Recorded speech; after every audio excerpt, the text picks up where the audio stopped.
बंद था। आदाब, मैं हूं मुमताज आलम रिजवी और इस वक्त मैं आपकी खिदमत में लाइव हाजिर हुआ हूं। बात करूंगा इजराइल और फिलिस्तीन के मसले पर।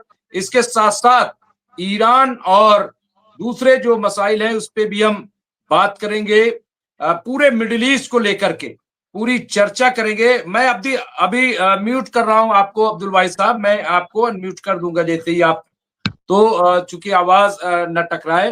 तो बहरहाल हमारे साथ आज जुड़ेंगे अब्दुल वाहिद साहब, जो माहिर हैं, आप सब जानते हैं मिडिल ईस्ट पे, उनसे हम चर्चा करेंगे। राशिद रिजवी साहब जुड़ेंगे सबको। लेकिन इस वक्त जो एक बड़ी अपडेट है वो मैं आपको सबसे पहले देना चाहता हूं, क्योंकि एक तरफ बातचीत है, दूसरी तरफ आप देखिए कि जंग का माहौल बनाया जा रहा है। बार बार अमेरिका धमकी दे रहा है, लेकिन पहली बार ईरान की हिमायत में चीन ने जो बात कही है वो बहुत इंपॉर्टेंट है, बहुत अहम है और उसका जिक्र करना बहुत जरूरी था।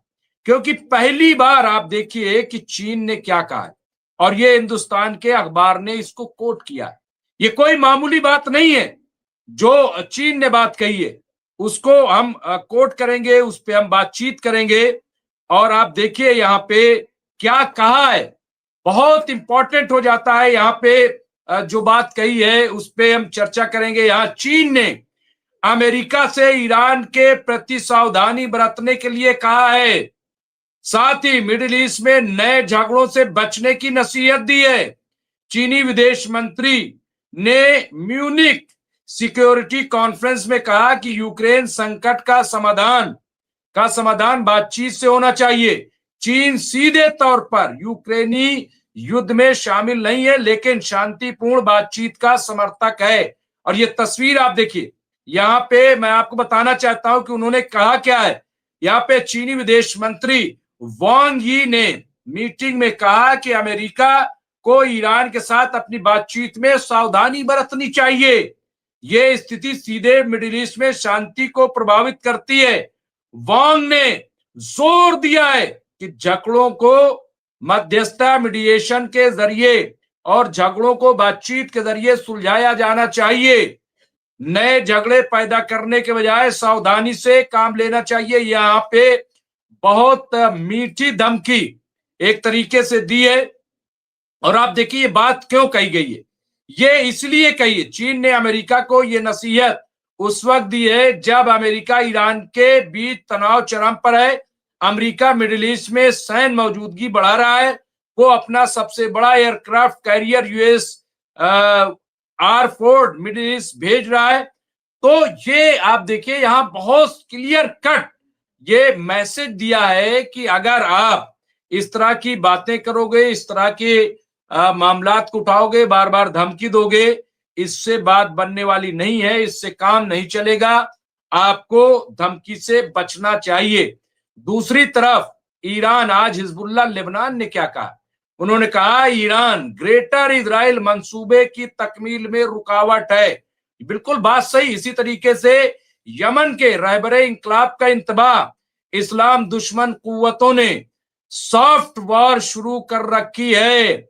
ये देखिए, इसके अलावा सऊदी अरब सलमान बिन अब्दुल अजीज ने आला सरकारी ओहदों में रद्दबदल करते हुए 13 हुक्काम को बरतरफ कर दिया। ये आप देखिए, ये तमाम चीजें। इसके अलावा नेतन्याहू की नाम नेहाद आमन बोर्ड रुकनियत पर हमास की शदीद मदम्मत कि आखिर उनको क्यों।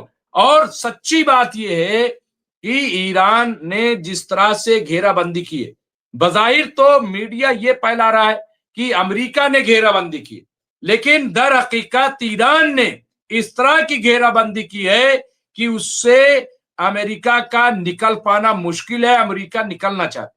इन्हीं तमाम इश्यूज पे हम बात करेंगे। कई अहम और मुद्दे आप देखें, वेनेजुला पर हमला करने वाला अमेरिकी एयरक्राफ्ट कैरियर ईरान की तरफ रवाना। ट्रंप ने कहा सत्ता परिवर्तन सबसे अच्छा, लेकिन होगा कैसे, ये आसान नहीं है। तुर्की ने भी कहा और तमाम लोगों ने कहा और ये ईरान ने भी कह दिया है। इन्हीं तमाम इशू पे हम बात करेंगे। हमारे साथ जुड़ गए अब्दुल वाहिद साहब, सीनियर पॉलिटिकल एनालिस्ट हैं। इसके अलावा आप जर्नलिस्ट भी हैं, बड़े जर्नलिस्ट हैं।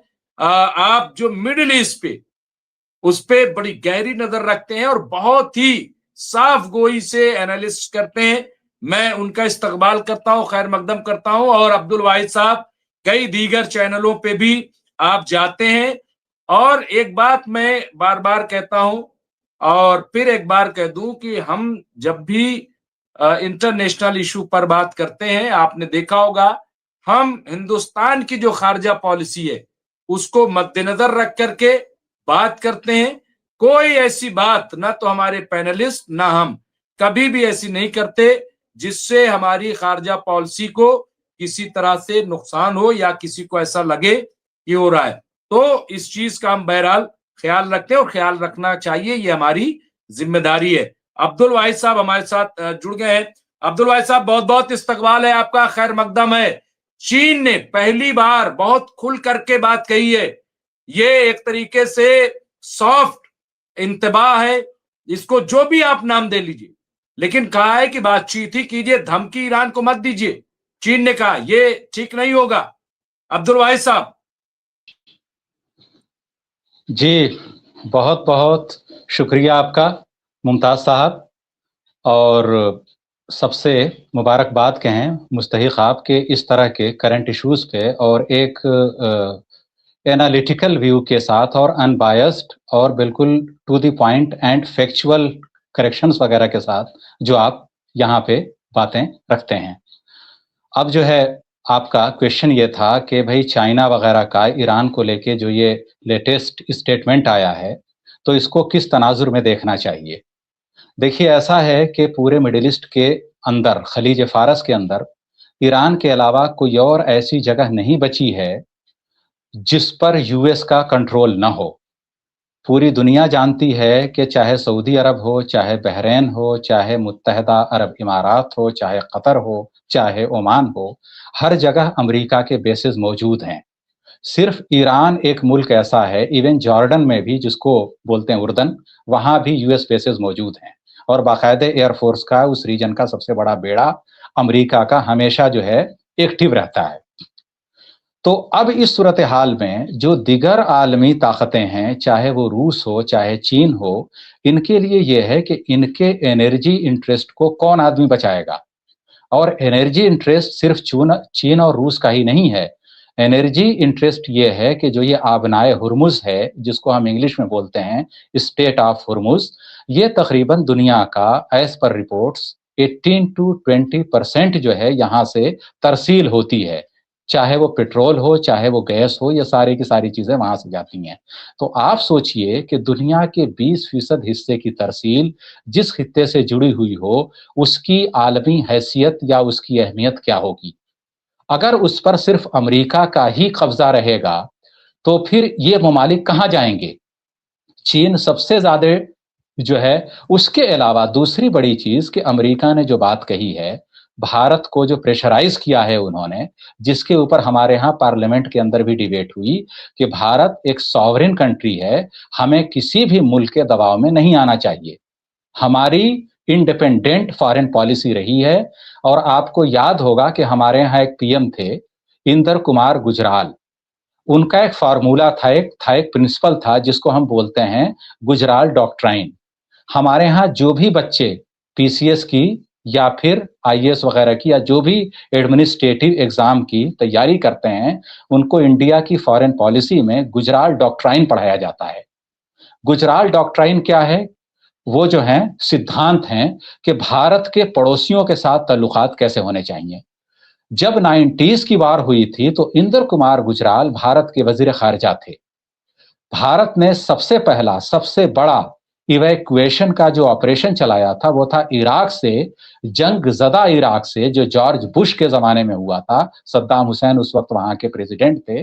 किस तरह से हिंदुस्तानियों को बहिफाजत इराक से भारत वापस लाया जाए, इसमें बहुत की रोल किया था प्ले उन्होंने। तो उसके बाद जब वो बाद में भारत के प्रधानमंत्री भी रहे। तो आप देखिए कि वो चीजें दोबारा पढ़ी जाने के लायक हैं। तो भारत सरकार, यही वजह है कि हमारे यहाँ जो भी चीजें होती हों, लेकिन आप देखिए कि अभी 2 हफ्ते पहले भारत सरकार ने अरब लीग के मेंबर्स की एक मीटिंग बुलाई थी दिल्ली के अंदर। उसके अंदर फलस्तीन की भी वजीर खारजा आई थी और उनके साथ हमारे जो वजीर खारजा हैं एस जयशंकर, उनकी बिल मुशाफा गुफ्तगू हुई, मुलाकात हुई, बातचीत हुई। और भारत ने हमेशा फलस्तीन का साथ दिया है। क्यों? क्योंकि हमारी फॉरेन पॉलिसी रही है कि हम एक इंडिपेंडेंट सॉवरेन स्टेट हैं। इसीलिए अक़वाम मुत्तहिदा ने इसराइल के साथ अपने ताल्लुकात रखने के बावजूद भारत ने हमेशा जो अपना प्रिंसिपल है उस पर कायम रही है, चाहे हुकूमत किसी की भी रही हो। अटल बिहारी वाजपेयी साहब, जो कि एक तरह से बीजेपी के बहुत ही सीनियर कद्दावर फाउंडर, उनके अल्फाज सबको याद हैं जो उन्होंने भरी रैली में बोला था कि इसराइल को फलस्तीन छोड़ना होगा, फलस्तीन अरबों का है, फलस्तीनियों का है, इसराइल को वहां से जाना होगा। तो ये जो है, तो हकीकत ये है कि जब चीन को ये लग रहा है कि पूरे एनर्जी रिसोर्सेज पर अगर अमेरिका का कंट्रोल हो जाएगा और ईरान भी कोलैप्स हो जाएगा, तो फिर हमारा क्या होगा। और आप देखिए कि सबसे बड़ी चीज क्या है वेनेजुएला और उसमें, कि वेनेजुएला का जो ऑयल है वो बहुत हैवी होता है। क्या भारत के अंदर जो रिफाइनरीज हैं, क्या वो इतनी कैपेबल हैं कि वो उन हैवी ऑयल को रिफाइन कर सकें? नहीं। उनके लिए एप्रोप्रिएट जो ऑयल है, हर रिफाइनरी की अपनी एक सलाहियत होती है। भारत की जितनी रिफाइनरीज हैं वो प्राइमरीली यानी बुनियादी तौर पर ईरान के लिए मौजू हैं, क्योंकि सबसे पहले हमारे यहाँ ईरान से ऑयल आता था सबसे ज्यादा, जब नॉन अलाइंड मूवमेंट की तहरीक शुरू हुई थी पंडित जवाहरलाल नेहरू के जमाने में। उसके बाद हमारे पास जो तेल आता है वो आता है सऊदी अरब से, दीगर, तो इनका तेल बहुत ही सुपर फाइन क्वालिटी का होता है। उसके बाद फिर आता है तेल रूस से। तो वेनेजुएला से तेल भारत सरकार पहले भी कम लेती रही है। तो अगर ईरान पर कोई अटैक होता है तो उससे सिर्फ भारत को ही नहीं, चीन को भी बहुत भयंकर नुकसान होगा।